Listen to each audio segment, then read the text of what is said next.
Hello, Airsofters. So we got another casual review of the Gate Blulink.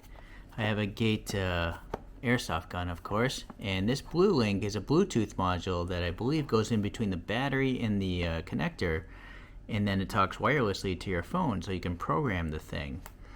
So we're going to take a look and see how this goes about. So first thing I have to do is get the app off the website, and there's this QR code. So let me pull this up on my phone. Yep, we'll just go to this website.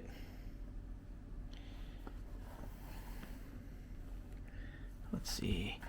And so I have an Aster in my gun, so I'm going to pick Aster and then download for Android, because let's face it, Android's better than Apple. I'm going to install.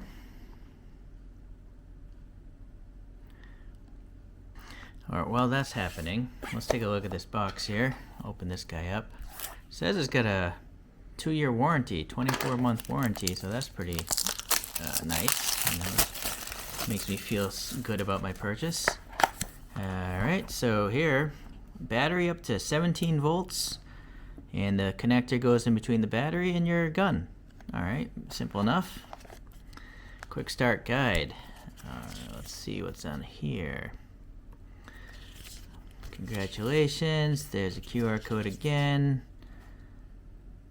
Yeah, don't get it dusty or liquid or metal powder to short circuit. Basically, you don't want to. It's an electronic device. First connection, download and install, enable Bluetooth on your phone or whatever device you're using. Prepare the troubleshooting card included in the kit. Plug it into your gun. LED side up. LED should glow green for 1 second. Read the LED status and relate the troubleshooting card. Log into the GCS app. Prepare PIN printed on the blueprint. Alright, so I gotta think of a PIN number. I guess that's just the initial thing here. So here are the LED status things. Basically, I'm looking for a glowing green light, and then it's connected. But there is possibly different colors here if things are not working properly. Oh, DTC, what is this?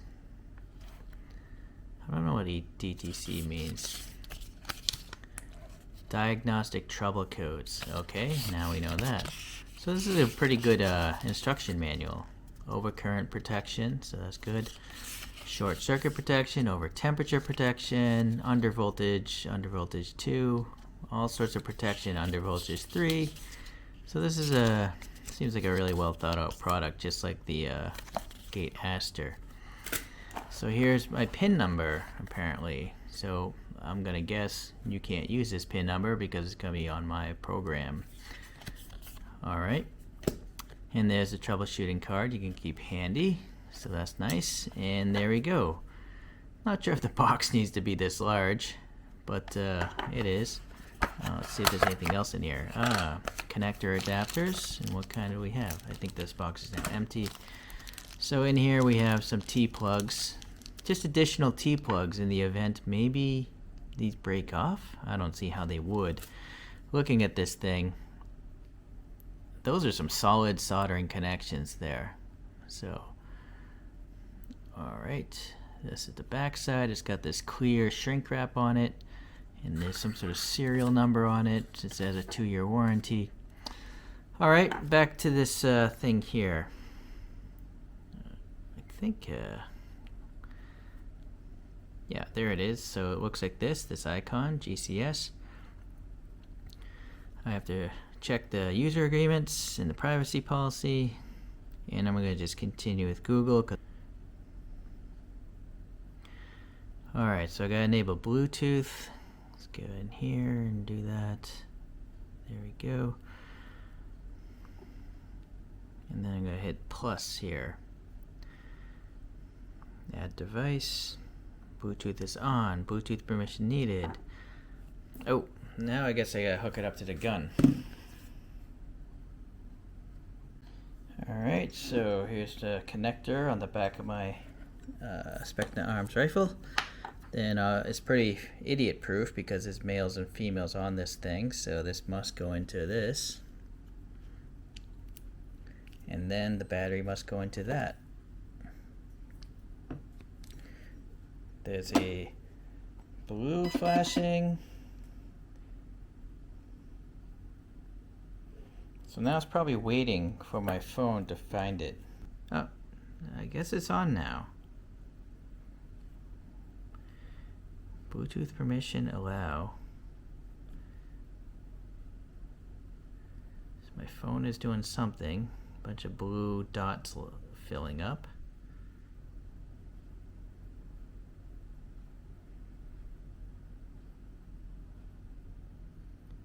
Refresh scan.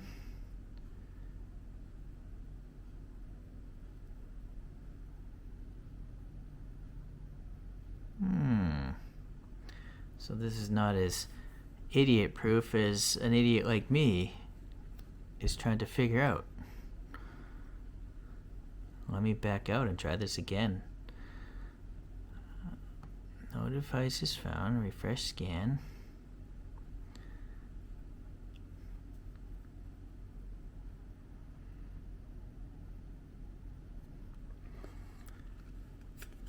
Yeah, according to this card, it says the flashing blue light is ready to connect via Bluetooth. So this is looking for Bluetooth, but I clearly have it on my phone. It's clearly B, right? So I don't know why this isn't working. What's this preview thing? No.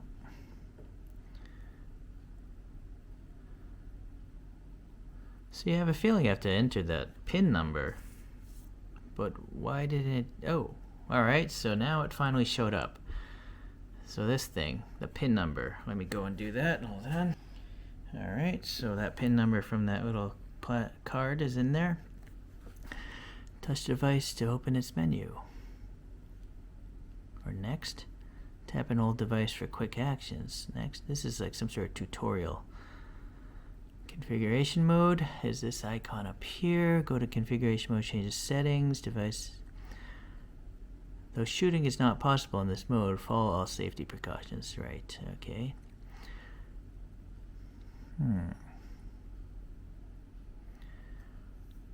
Alright. There's a firmware update apparently. But let's just go to gate control station. Alright, that's just telling me what version of gate control station the app I'm using is. Blulink, dashboard, settings, I guess. Let's go into that one.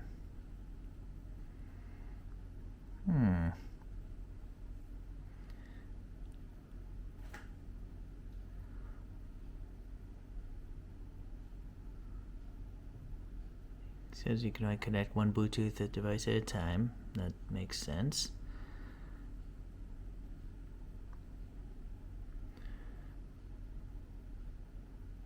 Shooting is on. I might have to update this thing. Let me try to update this. I don't want to do a beta because that means it's a test mode, right? So I'm just going to update to 1.3.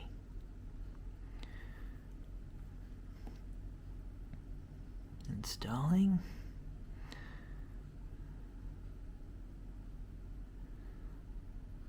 Two minutes.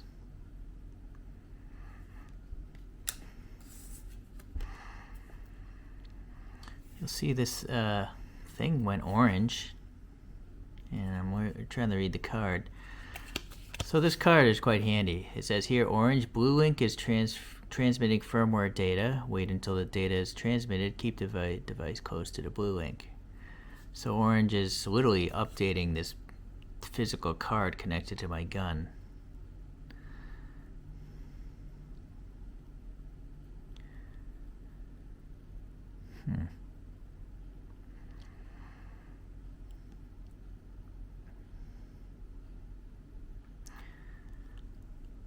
So the card itself is pretty big, of course. You could probably leave it in there, but you won't be able to collapse your buffer tube, the end piece. All right. So what does this now say? Connect ETU. Let's try it. So it went to solid blue now. So Aster V2. Alright, let's go to pinned. What does this mean? No pinned settings yet. Alright. General. Cycle detection on. Alright, so it's just telling you what's going on here. I have my warning at 3.2 volts. Some sort of safety limits, adaptive brakes, vibration notifications. Interesting. It's probably on the phone though. Now it's the trigger. That's the reason why I got this thing. So one stage trigger, sure. Does this bar move? Okay. So here's the sensitivity settings. It's defaulted to 75. It can go up to 185 or 0. Note that value too low will result in extremely sensitive trigger. So essentially, the lower the number, the more sensitive the trigger is. I'm going to leave that on because I'll probably forget. So if it's 75, I'm going to jump up to 180, right? And is there a way to save it? There is not. So I think I just have to back out. And you'll notice here, now the bar is way at the end, like 180. Let me pull the trigger.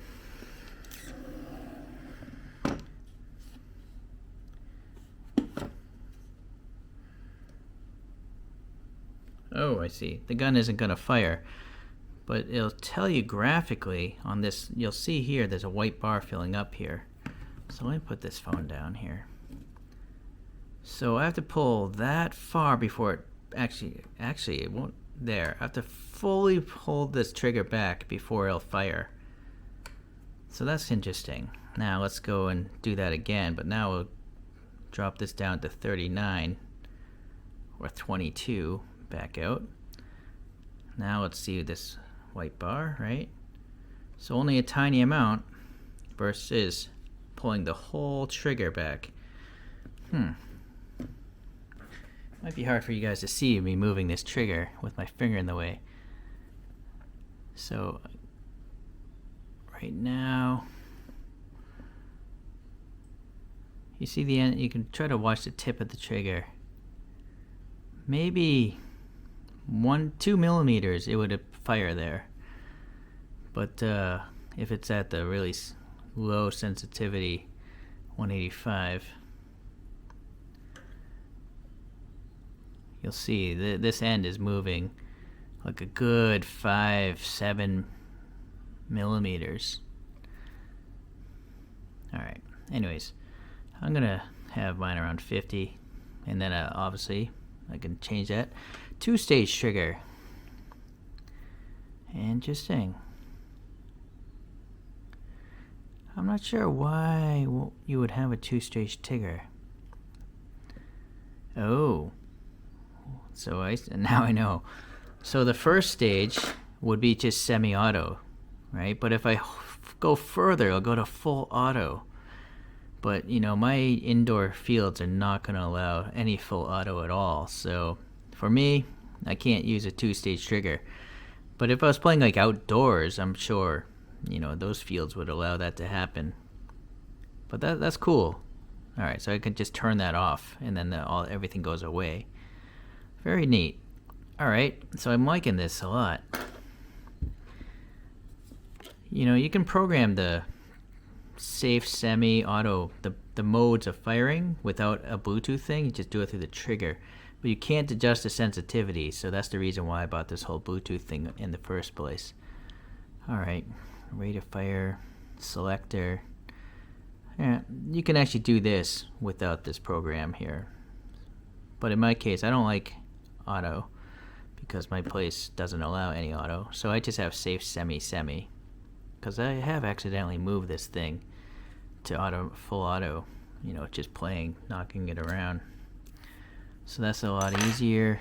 There is a burst mode, but again, my field will not allow it. So I guess I can back out of that. Magazine mode. Simulating. Allows to switch on MagSim. I'm gonna guess that maybe times how quickly you can change the magazine. I'm not sure. Yeah, see, it says reload time, how many BBs. I don't really care about that so much. Telemetry. This is pretty interesting. You'll count how many BBs you've fired. So apparently prior to today, the history of this gun, it actually is keeping track. This thing has shot over 13,000 rounds now. I have played quite a bit, so that's really cool.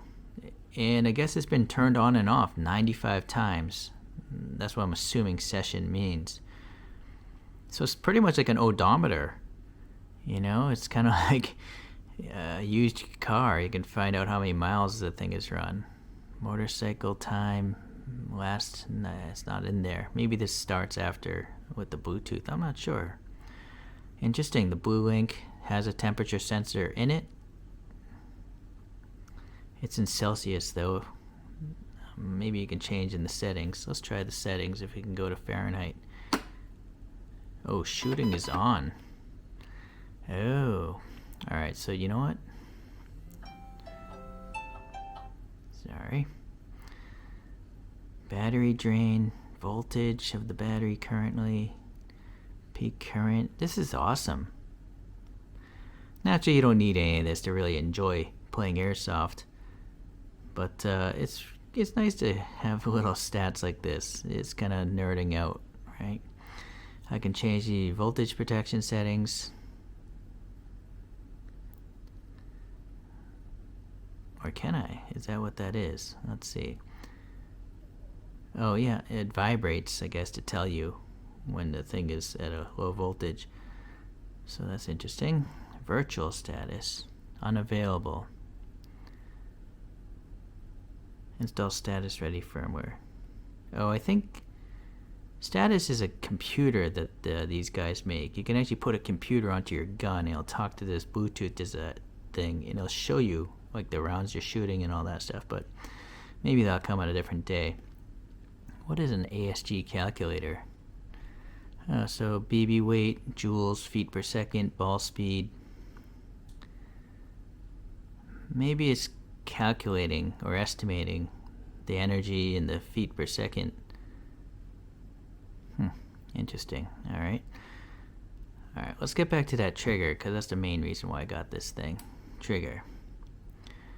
So right now, let's do again slow.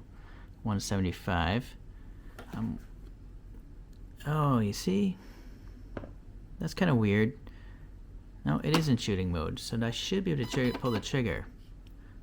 So let me do it with that thing. Pulling. Nope. Oh, it's on safe, so semi. No. Auto. Nope. So I'm not sure what the deal is, because it says shooting on, and it's not shooting. So I'll turn that off. And then I think the bar will just move, yep. So that's kind of weird.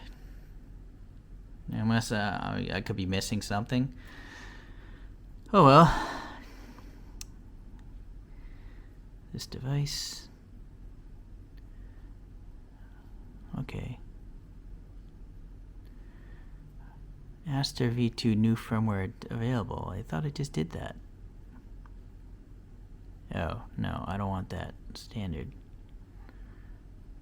Cancel. I don't want to do a beta. But what about, no. Yeah, maybe I do want. It's weird. It's like it just installed 2 programs.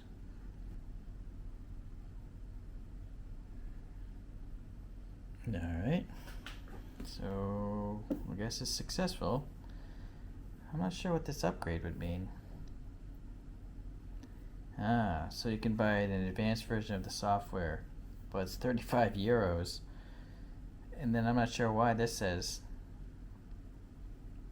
I'm not sure why there are 2 prices. Oh, advanced and expert, there's 3 different things going on. That seems a little pricey, considering it doesn't really affect the gun, I'm imagining. Well, anyways, I'm sure on that website you can even compare here. So this tells you what you're buying, basically. But for me, all I want to do is adjust the sensitivity of the trigger. And yeah, I do find it odd that it won't actually do it when I hit shooting mode. Shooting mode is on, but it's not shooting. I wonder if maybe a magazine has to be in there. Alright, well anyways, so I think I took you through most of it, and I'm pretty happy with it, just because I want to adjust the sensitivity. I think that's really affecting my ability to get rounds off in a quick sequence to take out you know, targets at my field. And then maybe one day I'll get the actual status computer that you can put on the gun, and then I'll actually know when I'm actually playing how many rounds I've shot or how many I might have left in the magazine, that kind of thing. Okay, well, hopefully this helps you guys decide if you want to get this thing or not. You know, up to you. I just bought it locally from a dealer here where I live. So, thanks for watching. I'll see you in the next Airsoft video. Bye.